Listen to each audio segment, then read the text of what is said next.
قبل ما نبدا المقطع يا حبايب راح احط لكم رابط قناه بالوصف، راح اشتركوا بيها سووا رده فعل على المقلب اللي صار، والصراحه اقوى رده فعل شفتها. روحوا شوفوا المقطع وكتبوا له من طرف المملكه، متاكد راح تفجرون الكومنتات عنده. بس يلا نبدا المقطع. الخبر الاول اللي عندنا عن تهجم المتابعين على نور مار. نور مار نزل هذا المقطع على قناتها باليوتيوب واللي كانت وياه قمر مار، وبالبدايه التعليقات كانت كلها عباره عن تعليقات بالانجليزي، كل هدفهم انه يجبدون المشاهده، ولكن كلها انحذفت وما نسال سبب شنو هذا التهجم. من جمهور يارا مار وانس وبيسان اسماعيل، فمثل ما تعرفون انهم بيسان سب نور مار، ولهذا السبب جمهور نور مار دائما يتهجم على انس وبيسان بكل مقطع. فاكتبوا لي يا حبايب بالكومنتات شاركوا بهذا الخبر، هل هم يستحقون هذا التهجم اللي تعرضوا له او لا.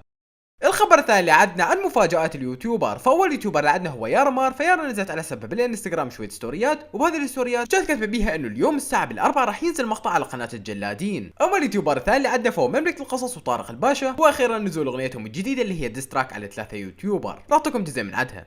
إلا اللي حكى وجاب التهديد بنرجع من عيد وانا ما بريد احرق شوارب بنار وكبريت.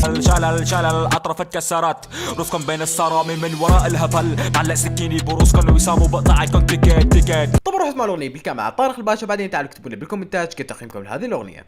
الخبر الثالث اللي عندنا عن نور ستار، واخيرا ظهورها لاول مره بعد عمليه الخشم. نور ستار فتحت بث مباشر، وهذا البث المباشر كان ظهورها لاول مره انفها الجديد، سوت العمليه وشالت اللزقه. هذه هي النتيجه حبايب طالعه قدامكم حاليا، سوتها بالبث المباشر، وهي صوره قبل ما تسوي العمليه. فاكتبوا لي يا حبايب بالكومنتات شو رايكم بهذا الخبر وشو رايكم بالاحلى. الخبر الرابع اللي عندنا اوكي راح اشوف لكم حقيقه يا حبايب عن مايا جمال وشلون تبيع شرفها على مود الشهره. فشايفين اخر مقاطع 4 يا حبايب نزلتها، الهوايد يسالني من وين تجيب هذه الفضايح. يمكن راح تستغربون، ولكن هي فعليا من مايا جمال نفسها، تحديدا من اختها تغريد. اللي ما يعرف ان هي تغريد فهي تصير اختها مايا جمال، ولكن تواصلت على حسابي بالانستغرام وطتني كل فضايح مايا جمال، واللي منهم هذا الفيديو واللي منهم هذا الفيديو الثاني راح ينزل لكم اليوم بالليل. طبعا راح اثبت لكم هذا كلامي بعد شويه يا حبايب، كل الفضايح قاعد تنزل هي من مايا جمال نفسها. هذا بس يثبت لكم ان ايش قد مايا جمال وحده رخيصه تبيع شرفها على مود تجيب مشاهدات. فشوف هذه المراسله اللي صارت بيني وبينها بالبدايه، طبعا هي دزت لي كل الفضايح صور، قبلها اصلا اساسا يعني دزت لي غير شيء. وشوف الفويسات مالتها شنو تقول بيها، اسمعوا الفويسات.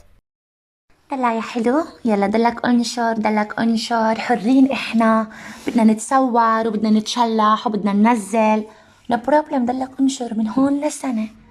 انا بالنسبة لإلي مش رح بتأثر فيني 1%، بس رح تنطال، رح اطولك واربيك. اوكي يلا دلك انشر، شفنا احلى الصور كتير واو. يلا انشر. طبعا مثل ما تلاحظون هي تسوي نفسها انه هي ضدي، ولكن بنفس الوقت قاعده تدز لي الفضايح وتسوي نفسها ضدي عم انشرهم. شوفوا الفويسات الباقي.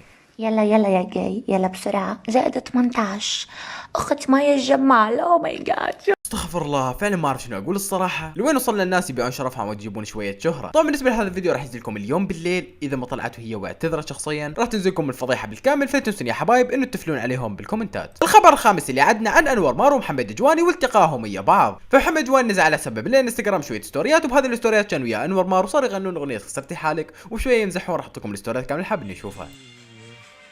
بدي احسب الغنية بعد نص ساعة. صح لك عم بغني لك هي. غني كل نظراتك الله لا يقدر رجالي اتعلق بوحدي. يا جماعة بعد ما الغنية وصلت 3 مليون احسب.